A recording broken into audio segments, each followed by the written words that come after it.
Ассалаумағалейкум. Мынау үндеуімді аналарға таратсаңыздар, мынау Қазақстан әскерінде қаза тапқан, өлген балалардың аналарына таратсаңыздар. Өтініш. Аналарға айтарым, ең бірінші қате жақсы бас қостыңыздар, митингқа шықтыңыздар. Бірақ ең бірінші қате ол журналистерді кіргізбей қойды. Неге? Өйткені билік біледі.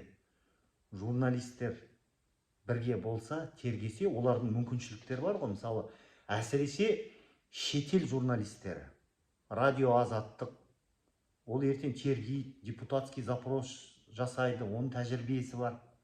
Ал сендерді алдау оңай.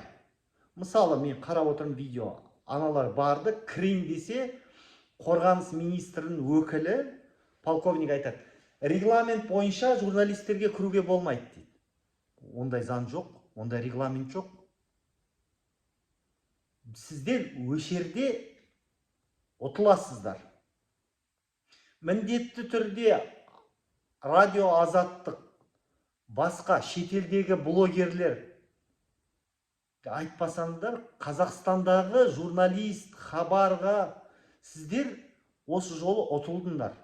Қараңыздар, журналистерді, ең бастысы журналистерді кіргізбейді. Өйткені журналистер ертең интернеттен іздейді, тәжірибелері бар, адвокаттардан қазбалайды, содан қорқады, билік қорқады. Өйткені қарғаның көзін шұқымайды. Өйткені қараңыздар, қаншама 260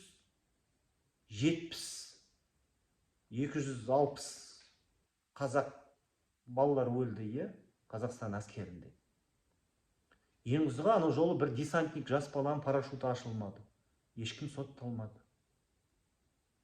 Әрбір қылмыстың авторы болады. Мысалы, мен өзім Қапшағайда болдым, мысалы, парашютті мен жинағанда паспортқа қол қоямды, күнін несін жазып, соған офицер ВДС келіп мөрін басады. Сол офицер тексерген қол қояды менің астыма, сол жауапты.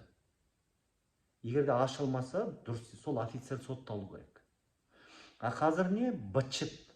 Соның бәрін зерттейтін журналистер. Өтініш, егерде радио азаттық, шетелдегі блогерлерді араластырыңыздар. Сіз бірінші күн ұтылдыңыздар. Өйткені ешқандай регламент, анандай кіруге болмайды, журналистерге түсіруге болмайды. Онда ешқандай регламент, ешқандай заң деген жоқ. Бітті. Сіздер өшерде ұтыласыздар. Егерде, мен мысал келтірейін, Қарағандыда 2 жігіт сотталды. Бір орыстармен төбелесті, екеуі де қазақ. Біреуі 19 жылға, біреуі 20 жылға сотталды. Сол сотталды. Жай адам өлтірген жоқ. Соған мені араластырды. Мен соны үлкен резонанс қылдым, ютубқа салып. Білесіздер ме? Адвокаттар істей алмаған нәрсені біз интернетке таратып, ана жігіттерге 10 жыл, 11 жыл сроктарын алып тастады. Қараңыздар. Өйткені Қазақстанда заң емес, қоғамдық резонанс. Халық көтеріліп кетуінен қорқады. Сондықтан бізді пайдаланыңдар. Бізге хабарласыңдар. Радио азаттық болсын, Deutsche Welle болсын, білмеймін. Настоящее время Азия, бізге шетелдегі, мен мысалы Түркиядан, маған жазыңдар. Өтініш, егерде журналистер болмаса, бітті. Бір-екі ата-ананы сол комиссияға қосады, былай дейді, болды. Ол ата-аналар ондай тәжірибесі жоқ қой. Сондықтан журналистика, тілшілер бұл өте маңызды. Бәрі ашық өту керек. Егерде ашық өтпесе, бәрі бекер. Өтініш. Сіз балаларыңызды қайтара алмайсыздар. Бірақ басқа ата-аналарға көмектесе аласыздар. Болашақта сондай қайталанбасын. Болашақта қазақтың ананың көз жасы төгілмесін. Түсінесіздер ме? Сол маңызды. Өйткені еркектерге үміт жоқ. Көрдіңдер ғой қазақтың еркектері? Жоқ. Әділеттік жоқ. Әділетті сот жоқ. Сот реформа жасамай, адам өле береді. Ешкім соған жауап бермейді Қазақстанда. Осыны естен шығармаңыздар.